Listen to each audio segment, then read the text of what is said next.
भवप्ययो हि भूतानां श्रुतो विस्तरशो मया त्वतः कमलपत्राक्ष महात्मया मापि चाव्ययम्। तो आज भगवत गीता के 11वें अध्याय का दूसरा श्लोक है और इस अध्याय का नाम है विश्व रूप के दर्शन, भगवान की विराट रूप का दर्शन। और आज के श्लोक में भगवान श्री कृष्ण से अर्जुन कह रहे हैं, जैसे कि पहले श्लोक में बताया कि हे भगवान, केवल मुझ पे कृपा करने के लिए आपने जो परम गोपनीय आध्यात्मिक तत्वों के वचन कहे, उससे मेरा ये मोह नष्ट हो गया। कैसे नष्ट हो गया, ऐसा क्या जान लिया अर्जुन आपने? तो उसके विषय में आज के श्लोक में वो कह रहे हैं कि हे कमल नयन, संपूर्ण प्राणियों की उत्पत्ति तथा विनाश मैंने विस्तार पूर्वक आपसे सुने हैं और आप अविनाशी हो और आपका अविनाशी महत्व भी मैंने आपसे सुना है। तो इस चीज़ को जानकर मेरा मोह नष्ट हो गया है। यानी अर्जुन भगवान से ये बता रहे हैं कि उनको मटेरियल, स्पिरिचुअल और पुरुषोत्तम कृष्ण के विषय में ज्ञान हो चुका है और बहुत सही ज्ञान है ये। और इस ज्ञान को जानने पर ही इंसान का संसार से जो मोह है वह नष्ट हो जाता है। सही ज्ञान होने से हमें बेकार के दुख, अज्ञान के दुख नहीं होते। तो कुल मिलाकर हम सबको भी अपनी शिक्षा में, अपने डे टू डे में अपने आप को हमेशा इस ज्ञान से जोड़ कर रखना है। क्या है ये ज्ञान? यह ज्ञान बहुत सरल है। यह ज्ञान शुरू होता है सबसे पहले अपने को जानने से। अपने को भगवान के साथ जोड़कर देखना है। तो हम कौन हैं? हम दिखने में तो हम शरीर हैं, दिखने में तो हम पुरुष हैं, स्त्री हैं, देखने में तो हम जानवर जैसे हैं। यहाँ दूसरे जानवरों की भी हम बात कर रहे हैं, वे भी प्राणी हैं, वे भी हमारी तरह हैं। परंतु इस देह के अंदर में हम रहते हैं। हमारी जो आइडेंटिटी है, हमारा जो मैंपना है, मैं जो हूँ, वह एक दिव्य पर्सनालिटी है, दिव्य व्यक्तित्व है जिसे आत्मा कहते हैं। और ये आत्मा का एक व्यक्तित्व है, पर्सनालिटी है, रूप है, जो सच्चिदानंदमय है, सदा रहने वाली है, नित्य आनंद में रहने वाली है और सदा चेतन है, कॉन्शियस है। ये हमारी पहचान है। और इस सदा रहने वाली आत्मा का अव्ययम, कभी नहीं नष्ट होने वाले भगवान के साथ अव्ययम, सनातन, इटर्नल संबंध है। और अपने आप को हमेशा उस संबंध में स्थित रहना ही प्रेम है। भगवान की सेवा करना और भगवान उस सेवा को स्वीकार करते हैं, इस प्रकार का आदान प्रदान, यह नित्य आनंद है। इस समय यानी कि प्रेजेंट टाइम्स में हम लोग भगवान की भौतिक शक्ति के भीतर में फंस चुके हैं। और इस समय हमारा क्या कर्तव्य है? इस समय हमारा एकमात्र कर्तव्य है कि हम यहाँ से बाहर निकलें। हम इस सिचुएशन को समझें और यहाँ से बाहर निकलें, न कि हम यहाँ के चीज़ों में उलझ कर रह जाएं और यहीं पर घूमते रहें। यही हमारी एक परीक्षा है। और अगर हम इस तथ्य को नहीं समझते तो हम किसी के मरने पे परेशान होते हैं, किसी के पैदा होने पे कई बार खुशी होती है, कई बार दुख होता है। हम बिविल्डर होते रहते हैं, हम चौंकते रहते हैं कि आखिर ये संसार है क्या? आखिर भगवान ने संसार क्यों बनाया? सब कुछ होते हुए भी अधिकांश मनुष्य केवल दुखी हैं। एक अमेरिका के वाइस प्रेसिडेंट हुए हैं रॉकफेलर, उनका एक ही बेटा था और वह जंगल की जो प्रजातियां होती हैं, जो एंशिएंट मनुष्य होते हैं, जो जंगली प्रकार से रहते हैं जंगलों में, उन पर रिसर्च कर रहा था। और वो अपनी टीम के साथ किसी अमेरिका के जंगल में गया था, जहाँ पर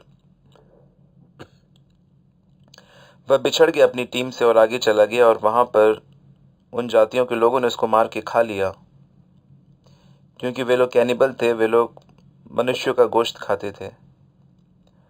रॉकफेलर जो इतने बड़े इंडस्ट्रियलिस्ट थे और अमेरिका के प्रेसिडेंट भी बने, तो उनसे पूछा किसी ने कि आपके साथ ऐसी दुर्घटना हो गई, तो इसके बारे में आप क्या कहना चाहेंगे? तो उन्होंने यही कहा कि जब तक मैं ज़िंदा हूँ मुझे दर्द होता रहेगा। सब कुछ होने के बाद भी, नाम है, धन है, शिक्षा है, हर प्रकार की सुविधाएं हैं, लेकिन मनुष्य के जीवन में दुख नहीं जाता। किसी न किसी प्रकार का दुख हमेशा बना रहता है, और इसका कारण है आध्यात्मिक ज्ञान का ना होना। हालांकि ये सब सुनने में बहुत आसान लगता है कि संसार के दुख से हम नहीं जीत सकते, परंतु ऐसी बात नहीं है। भगवान ने गीता में बताया है कि इस सुख को प्राप्त करके ऐसा महसूस होता है कि इससे अधिक कोई सुख हो ही नहीं सकता, और इस सुख में दुख का प्रवेश नहीं है। और इसीलिए भगवत गीता का और वैदिक ग्रंथों का महत्व है।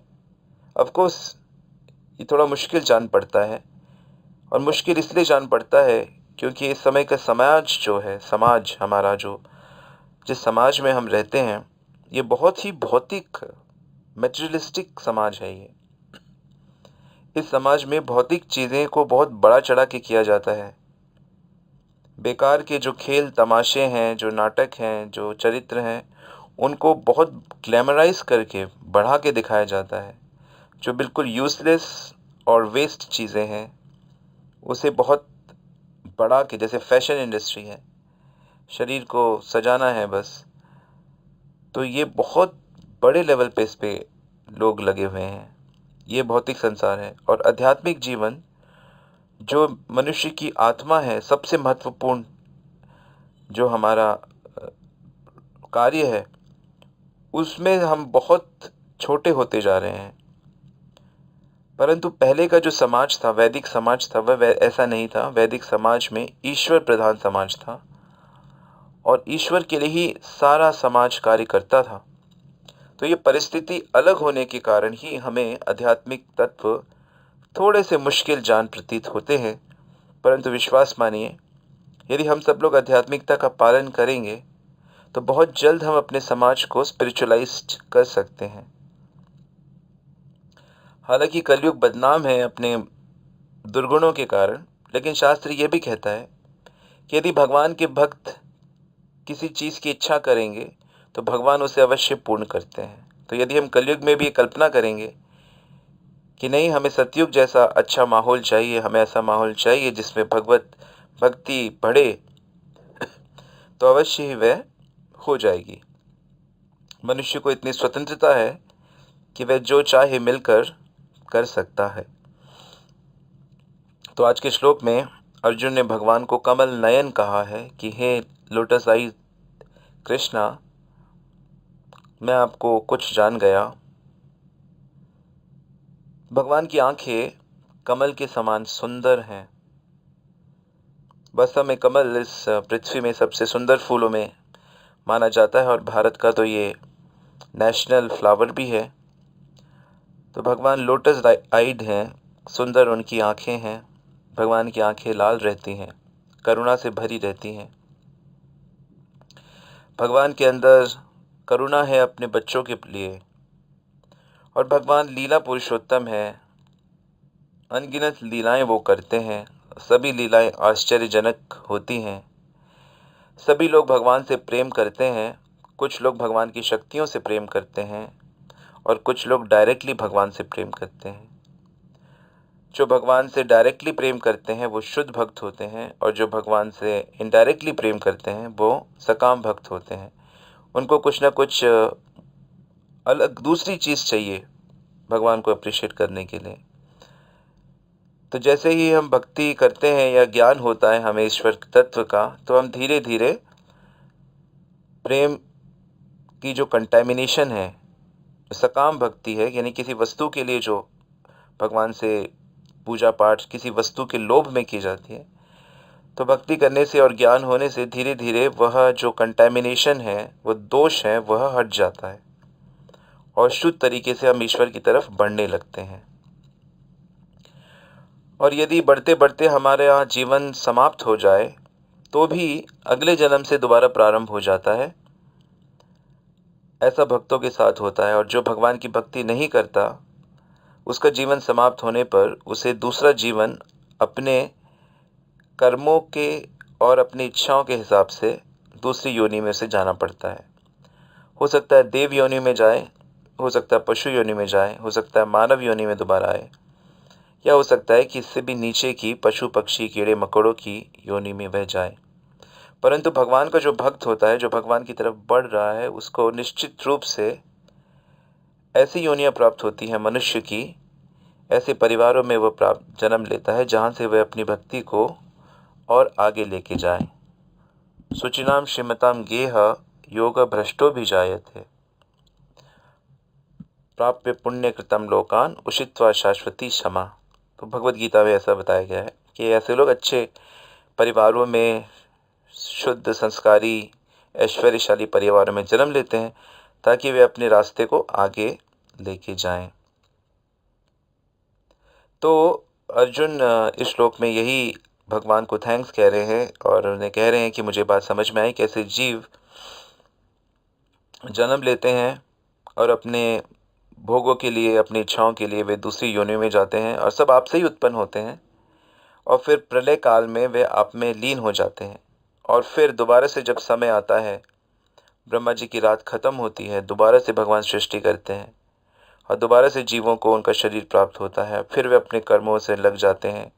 तो विचार करिए ये कितना जटिल प्रोसेस है कि हमारे मन की इच्छाएं हमारे तन को प्राप्त होती हैं।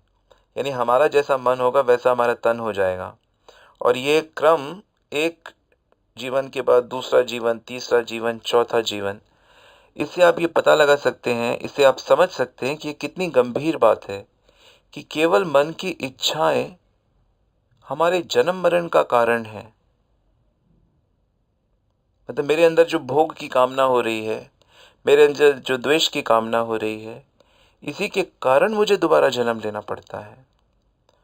और जन्म लेना के लिए मैं सुख ढूंढता रहता हूँ और अपने बुरे कर्मों का फल मुझे मिलता रहता है और उसके बीच में मैं कहीं कहीं सुख ढूंढता रहता हूँ।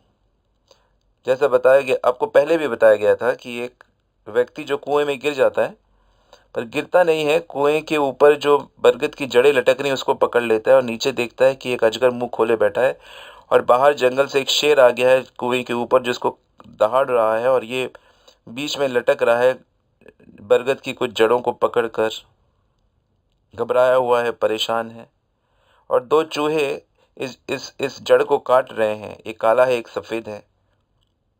और कुछ मधुमक्खियां हैं जो इसके मुंह की चारों तरफ घूम रही हैं, इसको परेशान कर रही हैं। ऐसी स्थिति मनुष्य की है। और उसके ऊपर जो छत्ता है, जहाँ पे मधुमक्खियों का छत्ता है, वहाँ से कुछ शहद टपक रहा है जिसे वो अपनी जीभ से पकड़ने की कोशिश कर रहा है। तो ये मनुष्य की स्थिति शास्त्रों में बताई गई है कि परेशानियों से पूरी तरह से घिरा है, लेकिन थोड़े से चपल यौन सुख के लिए, थोड़े से मैथुन सुख के लिए स्त्री पुरुष इतनी सारी समस्याओं से गुजरते हैं। पूरे जीवन भर बस इसी के पीछे भागते रहते हैं और उसके ऊपर परिवार की जिम्मेदारियां आती हैं, जन्म मृत्यु बीमारी से लड़ते रहते हैं, भागते रहते हैं। इनके पास दो घड़ी समय भी नहीं है कि ये भगवान को समझें, भगवान की बात पे विचार करें। और मॉडर्न सिविलाइजेशन तो इतना बिजी रखती है कि मनुष्य के पास अब किसी चीज़ के लिए समय नहीं है। तो यदि आप इन चीज़ों पे विचार करें कि परम भगवान बार बार अवतार लेते हैं ताकि हम इस भोग वृत्ति से बाहर निकले और हम कृष्ण की तरफ आगे बढ़े और शुद्ध चित्त बने, हम प्योर मेंटालिटी हमारी हो, प्योर कॉन्शियसनेस हो, तब हमें प्योर आनंद प्राप्त होता है। तो इसलिए भाइयों बहनों, आपसे प्रार्थना है कि आप भगवत गीता को बहुत ध्यान से प्रतिदिन पढ़ें और इसकी चर्चा आपस में करें। और यदि आपका कोई प्रश्न है तो आप नीचे कमेंट सेक्शन में अपने प्रश्नों को पूछ सकते हैं। तो भगवान का भजन करिए, प्रतिदिन भगवान की माला करिए और भगवान से केवल एक ही प्रार्थना करें कि हे भगवान, अपने चरणों में शुद्ध भक्ति हमें प्रदान करें, हमारे अंदर सेवा भावना प्रदान करें और हमें इस लायक बनाएं। इसी प्रार्थना के साथ अपने जीवन को आगे बढ़ाएं और धीरे धीरे आपका जीवन, आपकी गतिविधियां सब फैंटास्टिकली स्पिरिचुअलाइज्ड हो जाएंगी। यह नाम का प्रभाव है। यही नाम लेना शास्त्रों का कलयुग वासियों के लिए सबसे बड़ी रिकमेंडेशन है, एडवाइस है। हरे कृष्णा कृष्ण कृष्ण हरे हरे, हरे राम राम राम हरे हरे।